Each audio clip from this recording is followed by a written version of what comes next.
Welcome to the School Development Podcast, hosted by Polar Partners. Hello, welcome everybody to Polar Partners podcast about learning environments. We have been preparing this for some time and we're very excited to do this series. And this is our very opening episode. And I'm Hanna-Maria Ahonen, I'm a board member, and we have Maria Haapaniemi, a founder of Polar Partners here today. And I'm really excited to talk to you, Maria, today. So welcome. Thank you, Hanna-Maria, and I'm super excited as well. Like you mentioned, we've been planning this for a long time and great to finally get these episodes ongoing. So what we've been hoping to do with this series is to go through learning environment. And in our first episode, we would like to cover what we mean by learning environment as the concept and how do we want to define it for this session, so that you can walk away with very practical questions and how you can go about that with your own environments or environments that you're planning for future schools. And then we also want to talk about today about what we mean by how do you start thinking about your learning environment? How do you start thinking about analysis of your learning environment and what you should do and what you shouldn't do? And this is all focused on you not making investments that may not yield results or making decisions that feel right from a small perspective, but then when you look at it from a systems perspective, from overall perspective, they may cost you. And so, Maria, you have spoken, you have had lots of clients around the world over nearly now a decade. You're a teacher, you're a learning environment specialist. And so I hope today we could use a lot of your wisdom from case studies, literally our clients from the past decade, as well as to look at the research that is out there. And what I find really interesting is that there is research, there's great research from the UK and US, all around the world, but they are starting to get quite dated. So they are from 2015, 2014. There is some little studies or aggregated meta research from about 2020, 2023.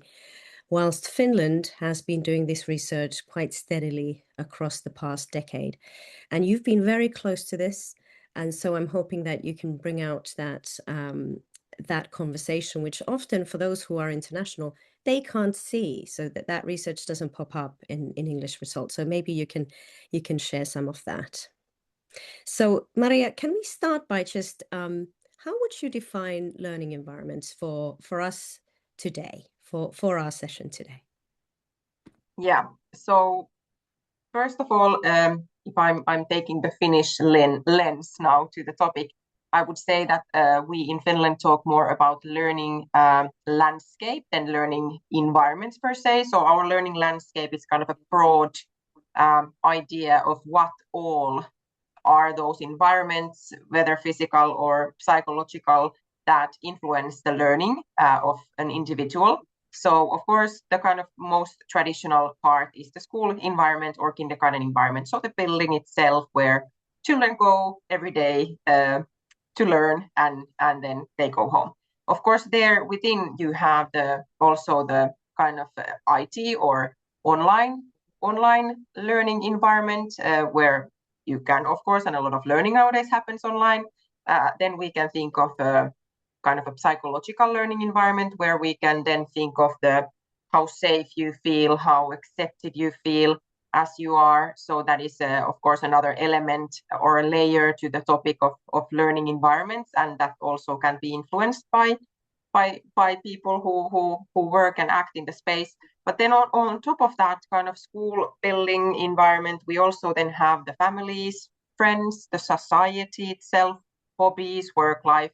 So then kind of the outer circle of what is outside and after the school days, and what happens there, what can we learn? So kind of the whole learning can happen everywhere as a concept is quite kind of built in the Finnish mentality of learning environments.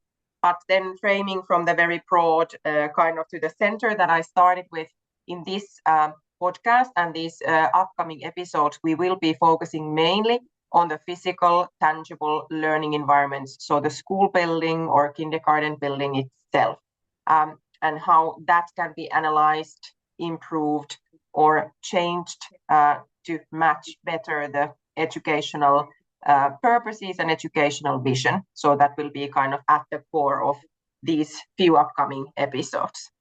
Okay, so if I'm recapping what you've said, just to kind of so that I've understood you right, you can broaden the learning environment to a lot of different areas, such as mental health, such as the broader society. But what we really want to do today is to focus on the physical learning environment and how you can look at that with a fresh pair of eyes and see how you can improve that to improve your overall results. And that is often overlooked because it is sort of something that we are so used to. We can become blind to our own environment and to our own schools, and sometimes we don't see those great opportunities there, or certain things that are holding us back. And so this series is really about kind of seeing what we're not currently seeing and unlocking some of those opportunities. That sounds great. So if we're thinking about learning environment analysis, many people kind of jump in, and particularly when they think about the building, they jump into, oh, well, we need to renovate, we need to do lots of things. What would you say to somebody? What are the first kind of, let's say very practically, the first 3 steps that they should do when they feel like, oh, I need to do something in my space? Yes, so before kind of hiring anyone to make walkthroughs or observing lessons at your school or hiring an architect to renovate, I think the first step before thinking of what needs to change is to analyze your educational vision. First of all, do you have one as a school? What is your educational vision? What kind of activities or kind of learning culture your educational vision enhances? How the teacher's role is defined there? Is it more of an individual work or a co-teaching practice that you want to enhance? How about the students? What kind of agency you are envisioning the students to take during the school days and school activities? Is it mostly working as a class, in pairs, in groups, individual work, outside the school, inside the building? All of those things kind of influence the idea that you have for, I don't use the word perfect education, but a quality education, what it means for you and your school. And having that clearly written down truly helps then to analyze whether the building you are actually kind of implementing that educational vision, does it serve the purpose of learning for you? So that would be kind of the first step to start with. Okay, just before we jump into the second step, there may be some people listening to this podcast and they're thinking, well, I kind of know what my vision is. This is what we're doing today. But what about tomorrow? So how would you how do you take that vision piece? How do you take that vision piece when it comes to today and tomorrow into that kind of preparation stage? Yes. So usually educational vision statements or are kind of like a bit like a broader philosophy or understanding of learning, the concept of learning for you. But of course, it tries to yell years forward as well. So usually there is like skills defined or the type of activities, the doings defined that you feel like we are doing this now, but also for the future, we want these and these type of things to be enabled in the school. So definitely there needs to be that future element there as well. Okay, so thinking now and thinking into the future, what is the second step that people should take? Yes, so the second one would be to analyze kind of the type of space typology that you currently have to work with or you are currently having around you. So we are seeing here now this picture of space typologies and this kind of line of from A to E. And before jumping into conclusions, it would be healthy to understand that whether you are the type of a corridor school, or are you more in the middle of having some open spaces, some closed classrooms and learning spaces, or are you more towards the E, which is kind of a completely and mostly open environments, and then understanding that when you think of change, then again, does this type of a space typology work for my educational vision? Yes, great. No, okay.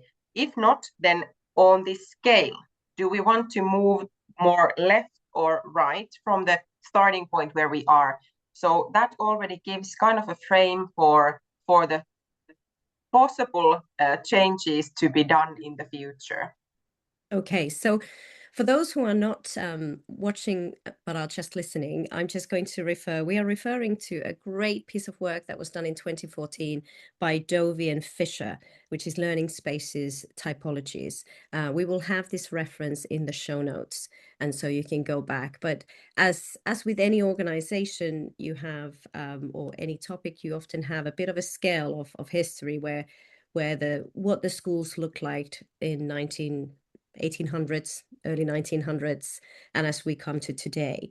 And so what Maria is talking about is that development and understanding what kind of a building, if I'm understanding you correctly, Maria, where are we in this sort of in that scale? Are we a school, very traditional looking school with lots of rooms and a big little corridor in the middle, or bigger corridor, and then or is it more modern building?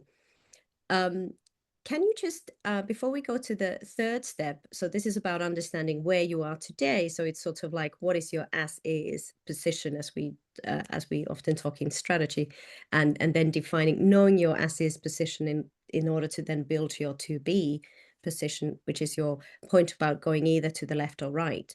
If we just kind of zoom back and say, what would you say about the sort of the journey that schools in general have gone through, from left to right? So can you talk us a little bit about where people are in this scale?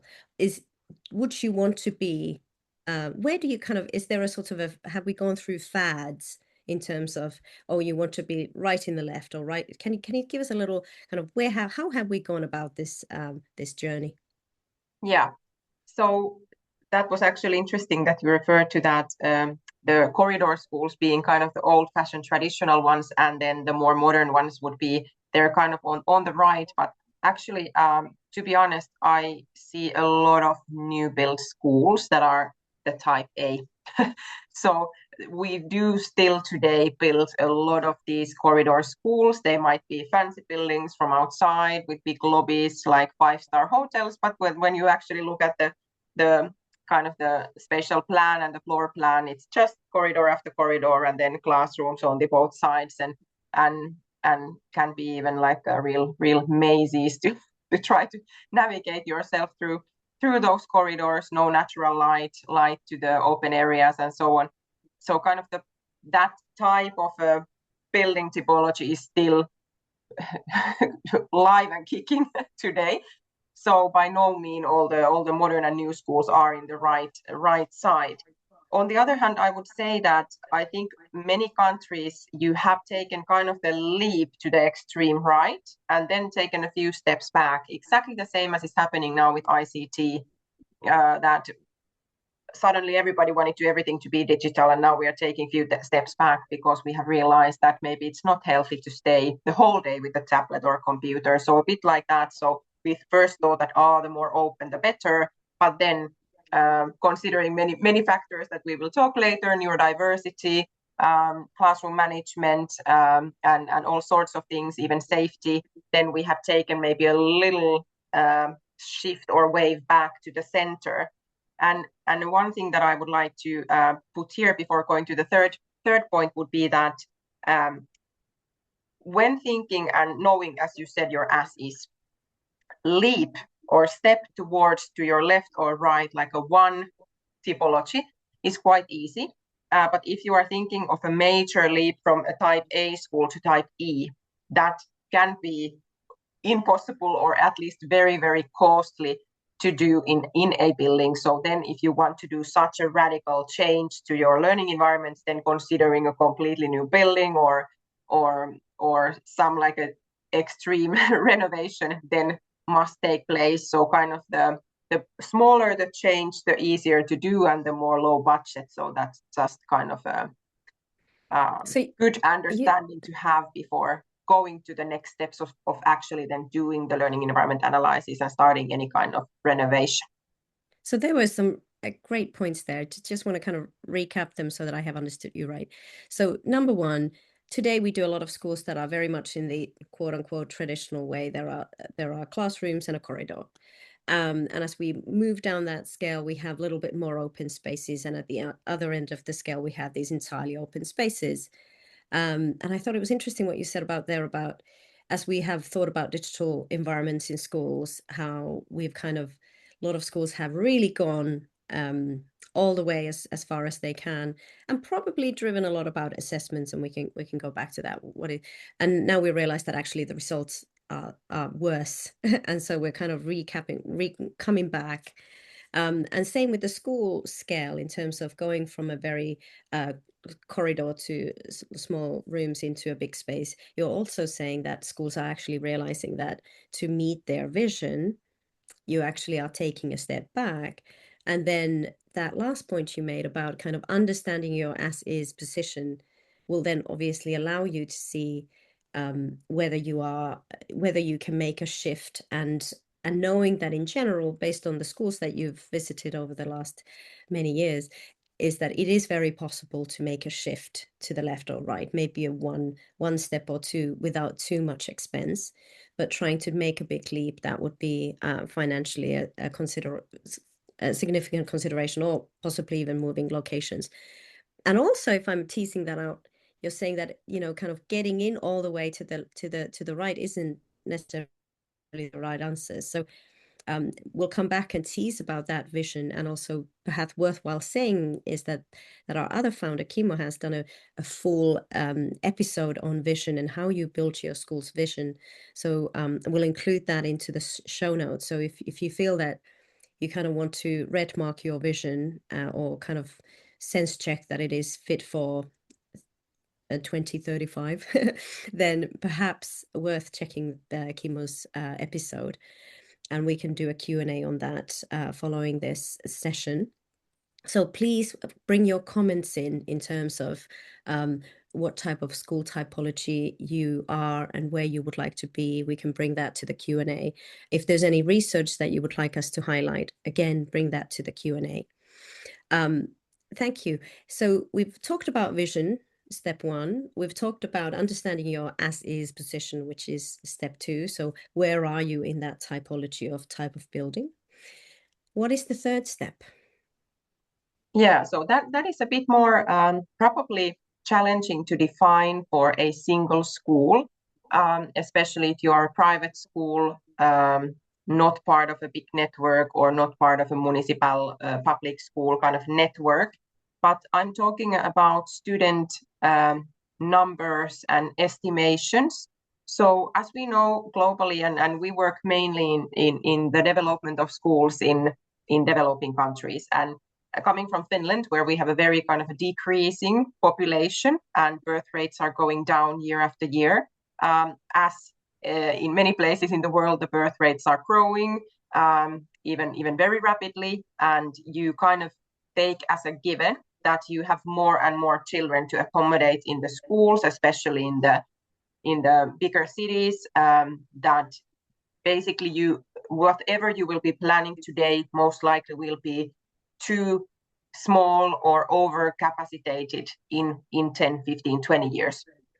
As on the other hand, in Finland, for example, we have smaller cities and rural areas where the birth rate is decreasing or so rapidly that we are even thinking that you have to close schools, you have to combine schools, and you truly have to plan the buildings in a very multi-purpose way, because it might be that in 5 or 10 years you won't be needing half of the classrooms anymore for teaching purposes, but you need to plan how to use them in something else.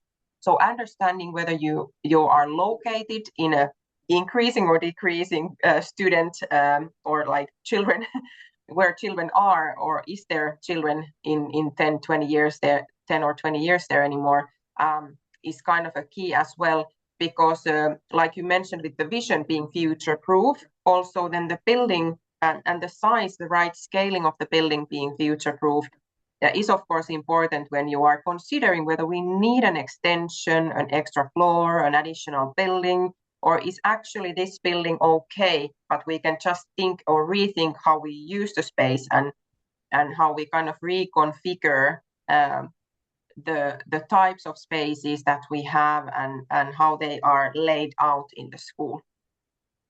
And this is all before you call an architect. You are really challenging everybody to really think hard on their business requirements, if I'm hearing you right. So if you are someone who is in a situation where you are going to have more and more students, obviously that is a fundamentally different position to those who might have declining numbers of students. And if I'm hearing you right, you're really saying, like, do not start thinking about your space without considering, a few years out, because that would be costly. So again, going back to that, making good investments. Exactly, and also then just one comment on modular design. So if you are in a kind of an increasing area and you already know that your student intake grows like 7%, some 5% a year, then considering that when you are either building a new school or thinking of renovating your existing school, so can we accommodate that plus 5%? How well at the moment, and how could we design, if we are planning to do a renovation, how can we make the renovation so that it kind of serves at least for upcoming decade or so this possible kind of student increase. And that can be done with a lot of ways, but also then thinking of modularity on your site, the school site that you are, that can you kind of attach buildings to each other's, or how could you then or are the classrooms spacious enough so that it doesn't really matter whether you have 18, 20, 25 kids per classroom or even more, that they can still fit, or are all of your classrooms designed in such a tight square meters that you can't really add an extra student there because they just simply will be ending to sit in each other's laps there. So those things kind of to talk about it, understand it before again jumping into the let's renovate that corridor and move that wall somewhere. So I'm just thinking here as I'm listening to you, kind of the square meterage by student. It's a very different conversation when you are a private fee-paying school versus a public school. Can you talk about that a little bit? What are the opportunities? And I really want to talk about it as opportunities because you kind of want to make good investment decisions, whether but can you talk about the square meterage by student and how that question is different between those two groups?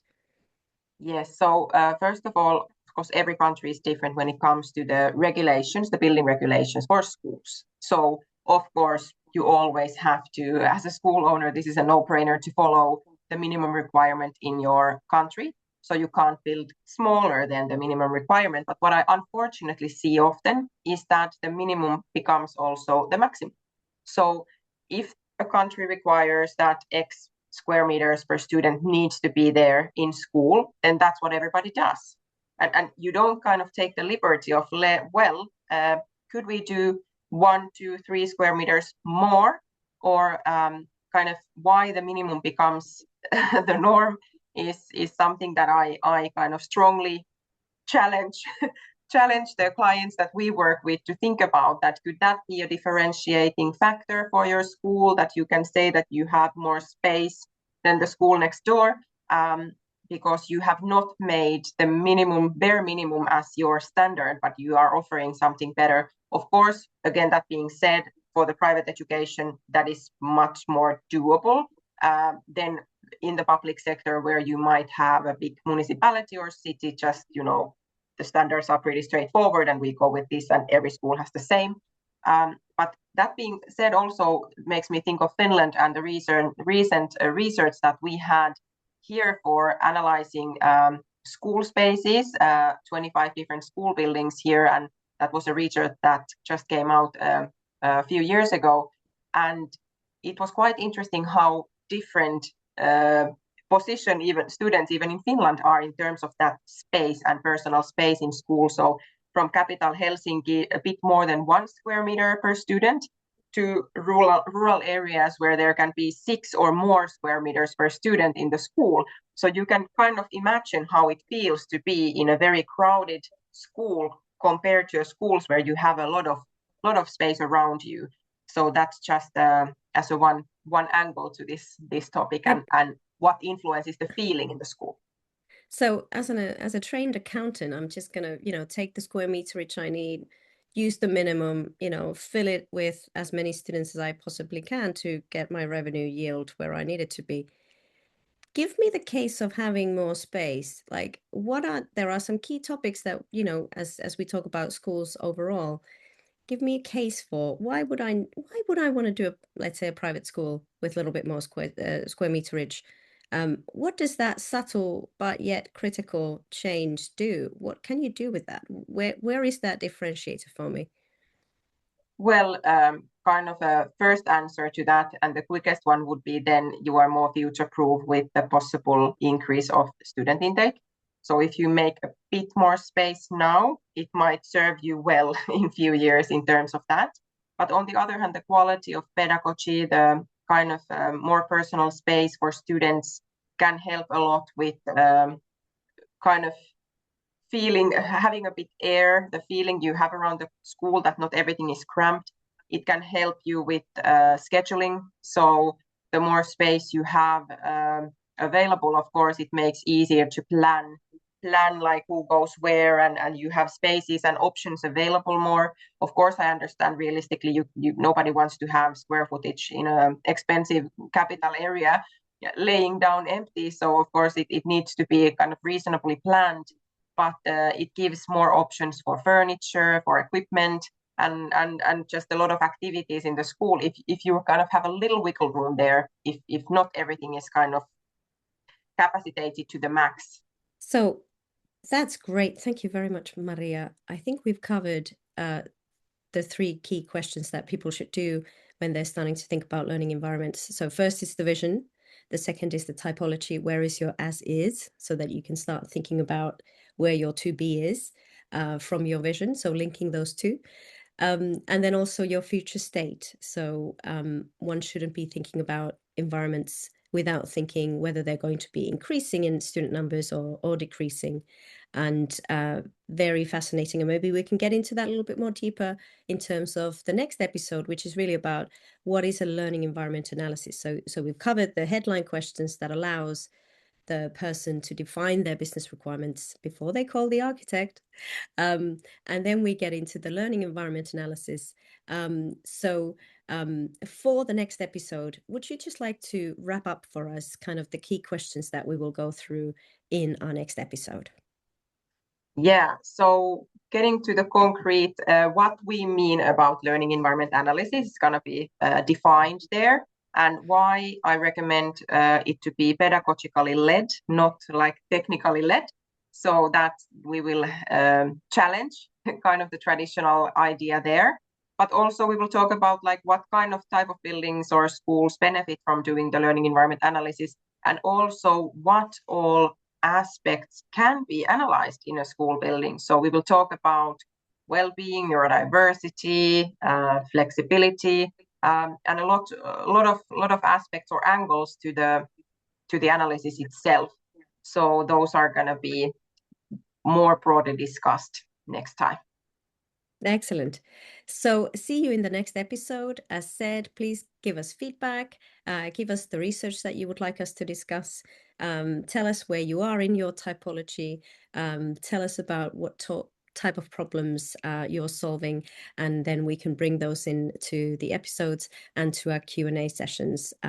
So thank you very much for taking time to join the podcast, and see you soon.